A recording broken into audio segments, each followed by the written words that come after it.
Hello and welcome to Bored and Confused, or I should say, hopeful and cautiously optimistic. That's right, we are going to be talking about the upcoming shows for the Broadway 2026 fall season. Now, for those of you who watch my channel, you know that I will prefer to go to shows not knowing anything about them, because that allows me to accept the show and what's been put on the stage without any preconceived notions. And it also means that the writers and the creators really have to do their work. But in order to do this preview of the fall season, I have done a minimal amount of research on each of these shows so I can tell you what's coming, what it's about, and some highlights. And then I'm going to talk about how excited I am for this show. So let's just dive right in. Actually, the first show is technically not a fall season show, it's a summer show because previews begin in 10 days, August 14th, and the show is Paranormal Activity, and it opens on August 25th. So what is Paranormal Activity about? I will be reading this. Inspired by the Paranormal Activity film franchise but featuring an original story, the play follows James and Lou, a couple who relocate from Chicago to London hoping for a fresh start. Instead, they find themselves plagued by increasingly unsettling events that suggest the supernatural force isn't attached to the house, it's attached to them. As reality begins to unravel, they must confront a terrifying presence that seems impossible to escape. Sounds exciting, doesn't it? Now, I haven't seen the movie that this has been inspired by. This play is written by Levi Holloway, whose Broadway debut was Grey House, which I did see, and I really enjoyed, partially because Laurie Metcalf was in it, and anything Laurie Metcalf is in, she just makes so much better. But it was a solid play, especially considering that it was using a lot of young actors. The fact that it was suspenseful, it even had a moment, a jump scare, which is so hard to do on the stage. The genre of horror is very difficult to do on the stage. It's really something that works better on film. But Levi did a great job with Grey House, so I am cautiously optimistic about this. It is directed by Felix Barrett, the visionary founder of Punch Drunk, which is the immersive theater company behind Sleep No More. So rather than relying on movie-style jump scares, the production promises to use live theater's unique strengths, sound, lighting, practical effects, and audience imagination. And hopefully these will all combine together to create a genuine, suspenseful, theatrical experience. So this show comes with a lot of pedigree. It has already enjoyed successful runs in Leeds, London, Chicago, Los Angeles, San Francisco, Washington, D.C., and Boston, where audiences and critics have praised its inventive stagecraft and chilling atmosphere. It's not the show that I'm really excited about. I don't know. I enjoyed Grey House, but I don't even like horror movies. So on the stage, I'm like, okay, sure, why not? So yeah, my excitement level on this is a 4. So the first show of the fall is going to be Schoolgirls, or the African Mean Girls play, opening September 28th.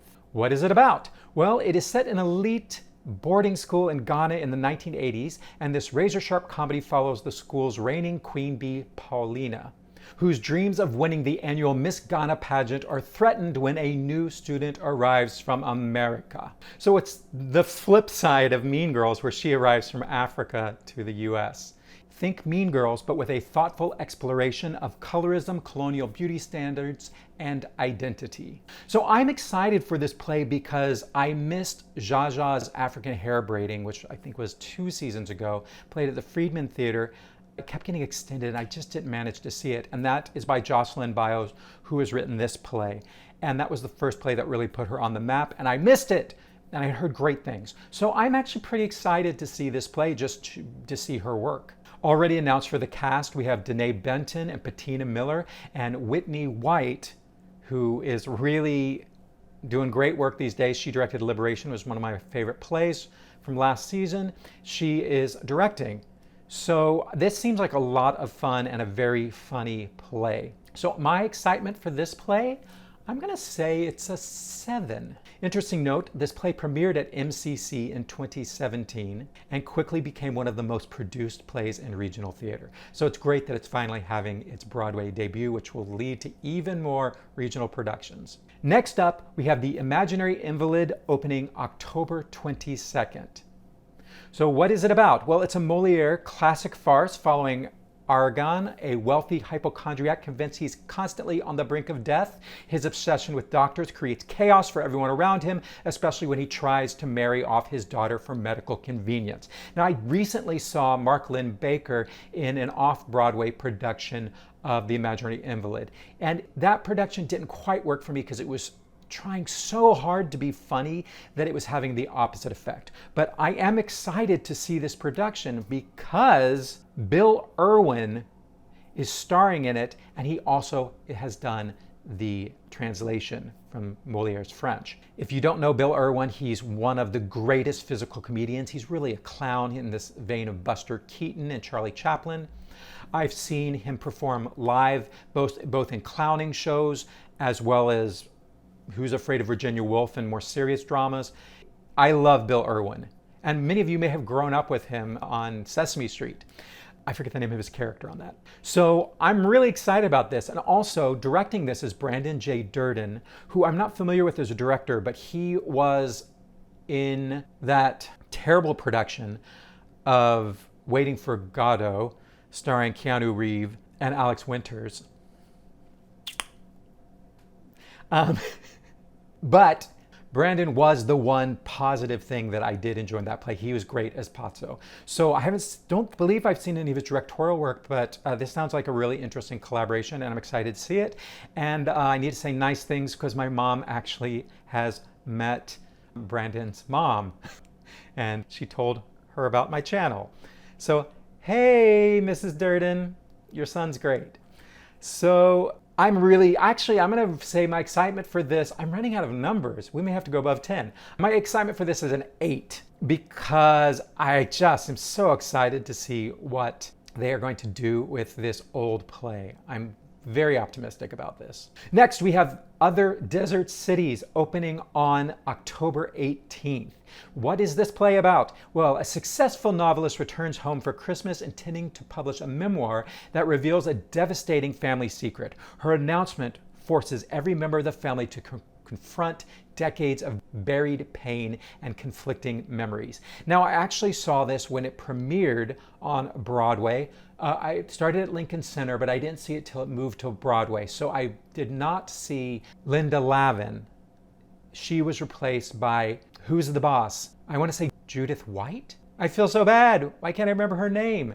Here's her name. So this is an amazing play. It did not win the Best Tony Award in 2012 when it premiered. That was won by Clybourne Park, but that was such a great year for plays that many people felt this should have won. It is such an amazing play. And this cast is incredible. It's got Julia Louis-Dreyfus, Ed Harris, Allison Janney, Joe Keery, and Lily Rabe. What an amazing cast. I am super excited about this. I'm gonna say, gosh, I'm running out of numbers. I'm gonna give this an 8.5 on the excitement meter. Next, we have 860. This opens October 21st. This is Billy Crystal's new show, and it tells the deeply personal story of his childhood home, which his family lost in the devastating Palisades wildfire. It's an autobiographical solo show about memory, grief, family, and rebuilding after unimaginable loss. So I saw 700 Sundays when it premiered. Was that Billy Crystal's first Broadway show, solo show? And then he did Mr. Saturday Night, which was a musical and had other characters, and I did not see that one.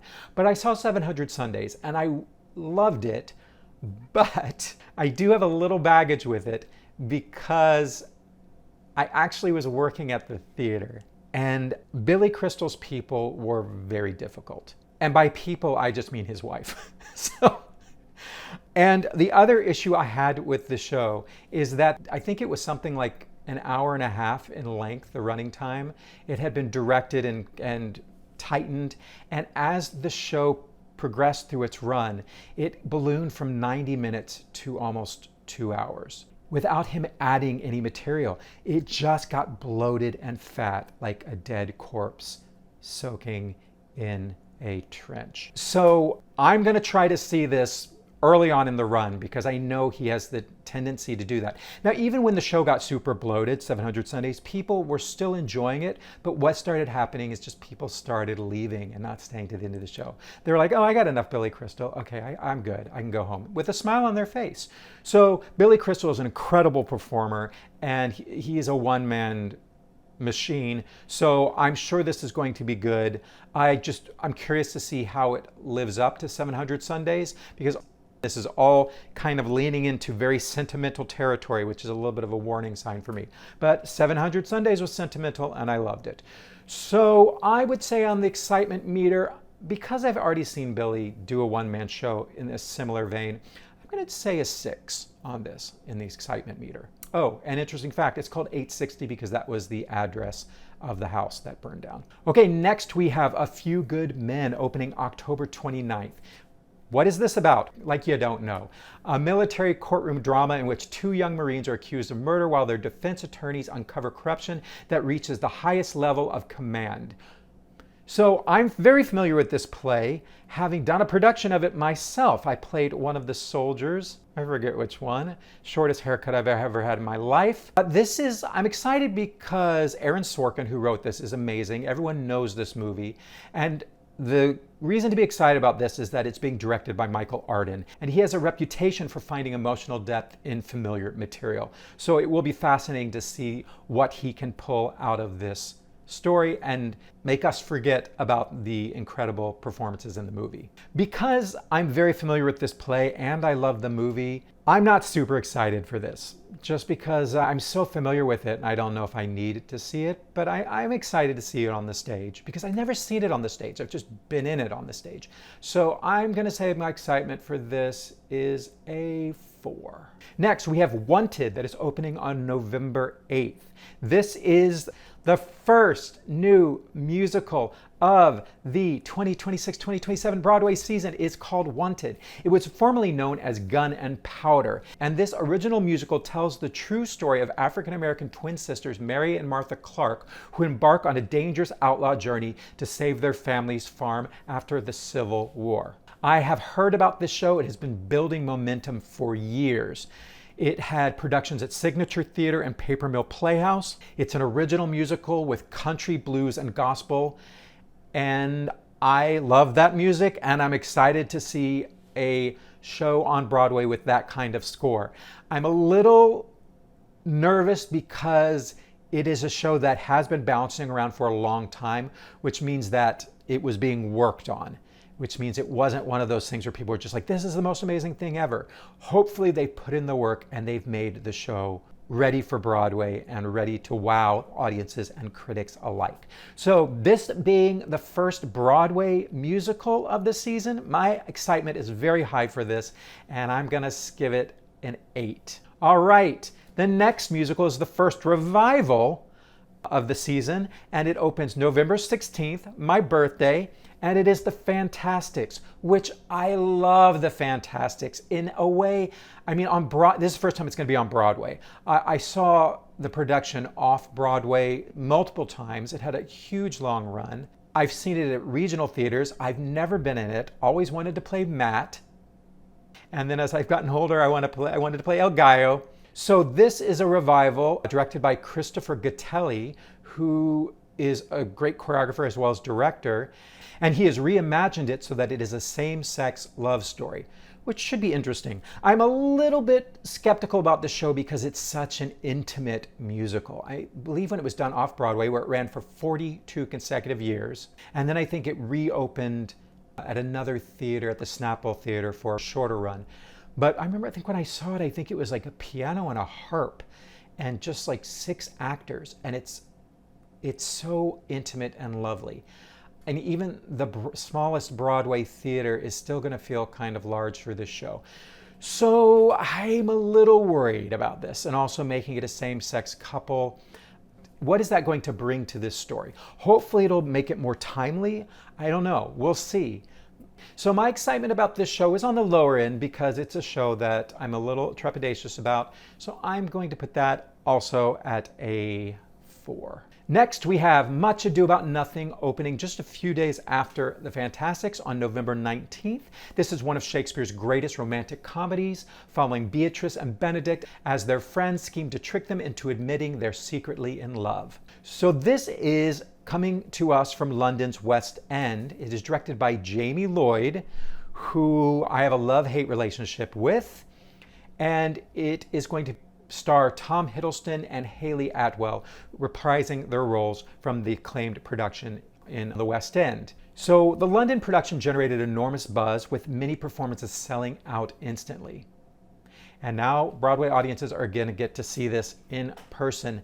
I'm trepidatious about this one as well, because part of the buzz is the cast and the director. And my question, I haven't read any of the reviews from London, but I'm excited because I don't believe I've ever seen a live production of Much Ado About Nothing. So to add to my Shakespeare education, I am excited to see it. But Jamie Lloyd doesn't do anything traditional. He likes to do things crazy and different. And for Shakespeare, I'm not a big fan of that. I feel like it often gets in the way of intelligibility of the story. I don't know how optimistic I am about this one, even though it's rave reviews from London. I sometimes feel like things in London get rave reviews because theatrically they were done, like the craft is really well done. Like, it's visually amazing, but sometimes the heart isn't there. The way that I find sometimes American plays can be messy, but so heartfelt and so dynamic and so exciting. So that is my concern. And so I'm going to give my excitement level just a 3 for this one. And I know the tickets are going to sell out and be expensive, which makes me just trepidatious about if I don't get a press ticket, I have to call in a favor to get to see this one. The next show is also coming from the West End, but I'm very excited about this one. It's called Inter Alia, and it opens December 1st. It's a limited engagement through February 21st. So this is going to be one of the last shows I'm going to have to see before my winter escape. I hope it extends, though. It's written by Olivier Award-winning playwright Susie Miller, who wrote Prima Facie, which can be pronounced in many different ways. And Prima Facie might have been my favorite play from that season. It was just a one-woman play. It was at the Golden Theater. It was so good. It was gripping. It was so theatrical, one person so brilliantly directed, so brilliantly acted. So Inter Alia follows Jessica Parks, a highly respected London Crown Court judge who seems to have it all: a successful career, a loving husband, and a teenage son. But when a deeply personal crisis collides with the cases she presides over in court, she's forced to confront difficult questions about justice, privilege, gender, and modern masculinity. Like Prima Facie, it's an intimate, thought-provoking drama that explores how the law and personal experiences don't always align. So this is where I'm cautiously optimistic. Prima Facie is also that one's about a lawyer, this one's about a judge. So there's a lot of similarities here. And part of reason I love Prima Facie is it just surprised me. And now that I'm familiar with Susie Miller's work and this kind of whole world, I'm a little worried that it won't wow me. I mean, the bar is so high. How can it possibly meet the bar? I hope it gets close. This production reunites Miller with director Justin Martin, who also worked on Prima Facie, and it stars Rosamund Pike in her Broadway debut. Pike won the 2028 Olivier Award for Best Actress for her performance in London. And so I think this is going to be one of the most anticipated shows of the season. I hope it's in an intimate theater. It's probably in this theater. So yeah, my excitement for this. I'm pretty excited about this. Whew. I'm going to say 9. I'm excited about this one. I'm also really nervous about it. Okay, let's get through this. Where are we? Okay, next we have Galileo, which is opening December 6th. What is this about? Well, this is a new musical about Galileo Galilei, I love saying that name, whose revolutionary scientific discoveries put him in direct conflict with the Catholic Church and forever changed humanity's understanding of the universe. I'm excited about this just because I like this idea of science versus religion. That's a very exciting subject to me, and I hope they really dive into it in this story without being too heavy-handed, please. It doesn't take much. Light touch, light touch. So the creative team exists of the book writer, who is Danny Strong, who I'm worried about because I believe he's mainly done television work, Empire, but he also did the revival for Chess. And the Chess rewrite of the book was a difficult task, but Danny Strong did not solve the problem that is Chess. I did really enjoy the first act though. So I'm worried about the book on this one because he's not really a musical book writer, and it is a skill, y'all. Zoe Sarnak provides the score, not super familiar with her either, and Michael Mayer, very familiar with, great director, and Raul Esparza is starring in it. So I'm mixed with this one because I'm really excited about the director and the actor and the topic, but I am worried about the book and the score for this. And interestingly, just having seen The Poison Queen of Palermo is a very similar time period. And I think that time period can be really sexy, and Raul Esparza is really sexy. So I'm thinking this has a potential to give us like a Hadestown vibe with, if the music really can kind of can like have Benedictine monks and the bells, and then, but also make it contemporary and rock and cool, because I assume this is going to have a contemporary score if you got Raul Esparza in it. So my excitement level for Galileo, I'm a little trepidatious about this one. So I'm gonna say, 7. 7 excitement.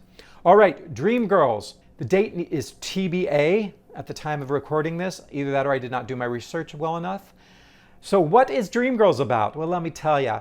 It is inspired by the rise of Motown groups like the Supremes. Dreamgirls follows 3 young singers whose journey to superstardom tests their friendship, ambition, and sense of identity. This is the first completely new Broadway production of Dreamgirls in decades, and Camille A. Brown is directing, who I primarily know as a choreographer. She did Gypsy, the choreography for Gypsy, which was a really hard task, and there were moments that I really loved the choreography, and then there were moments where I just wished that they had done the Jerome Robbins choreography.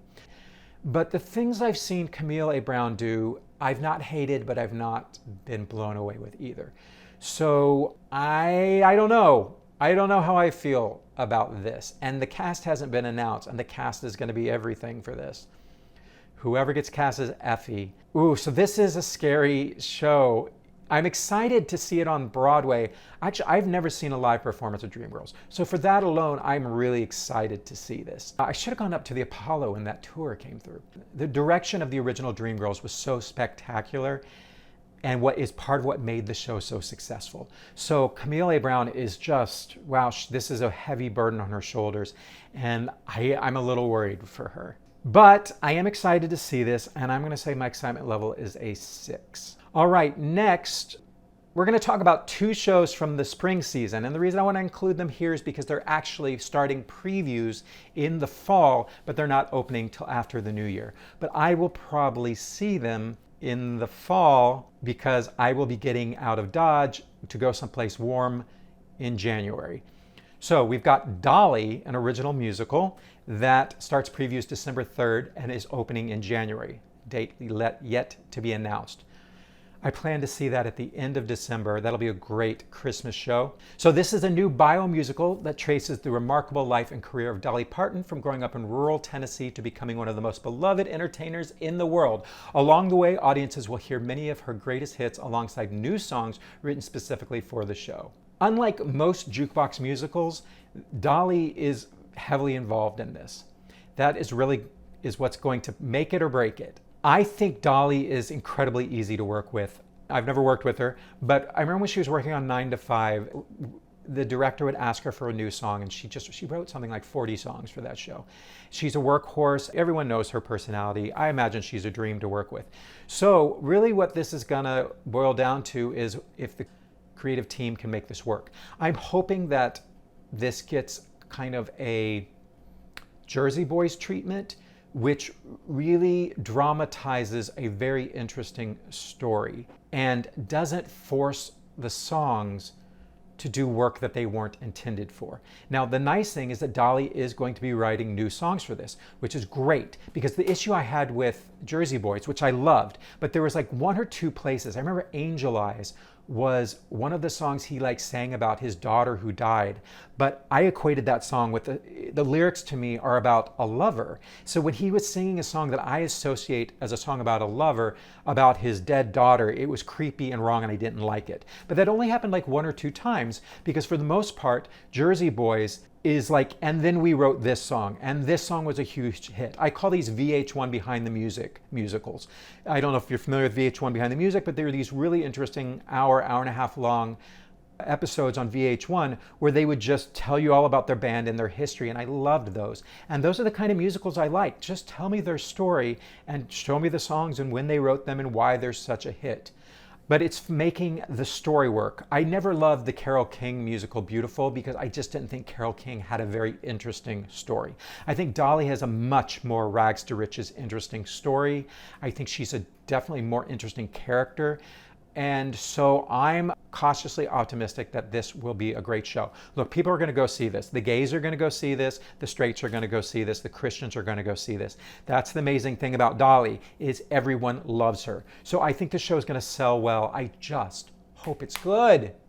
Please be good. Please be good. Please be good and run forever, because it's so good, not just because it's about Dolly. So my excitement for the show is not that high because I love Dolly, but if you said, do we really need, I'm not a big jukebox musical fan. What happens is every so often, like with Jersey Boys, I'm just pleasantly surprised. So I'm hoping to be pleasantly surprised, but I'm not super excited about this. So I'm going to say just a 5. All right. Finally, with previews starting December 18th and opening in January, we've got Clifford Odets Awake and Sing. This is Clifford Odets' landmark American drama that follows a Jewish family struggling to survive in the Bronx during the Great Depression. Financial hardship, generational conflict, and impossible dreams collide as each family member searches for hope in an uncertain future. So this was written centuries ago. I actually saw the revival 2006, so it's been 20 years since I saw this. I was pretty new to New York, and I remember Pablo Schreiber, Liev Schreiber's brother, was in it, and Mark Ruffalo was in it. It was directed by Bartlett Sher, and it premiered at Lincoln Center, but they did it in the Belasco Theater. Look at all that I remember. I loved that revival of Awake and Sing. So my bar is very high for this revival. But let me tell you, it's going to star Danny Burstein, Jessica Hecht, and Jeremy Shamus. That's an incredible cast, just those 3 alone. Jessica Hecht, I'm the president of her fan club, so I am pretty excited about this because I love the play, and although the bar is high because I loved that production, which who was it? Zoe Wanamaker was in it. I mean, it was an incredible cast, but this is an incredible cast as well. So I'm really excited. Maybe Jessica Hecht can finally get her Tony Award from this. I'm jumping the gun with this one, but I'm excited for this. I'm going to give this an 8, maybe 8.5. 8.5 on this one. Pretty darn excited about this one. All right, so that's what's coming to us this fall. Please let me know in the comments below, which show are you most excited about? And on a rank from 1 to 10, how excited are you? All right, I'm saving my 10 maybe for the winter. Thank you for watching this video. I hope you're seeing lots of theater, and I hope you are not bored or confused. Bye. Don't want to drift away, want to stay inside the play. Keep me engaged, Keep me amused with what's in front of me. 'Cause I don't want to be bored and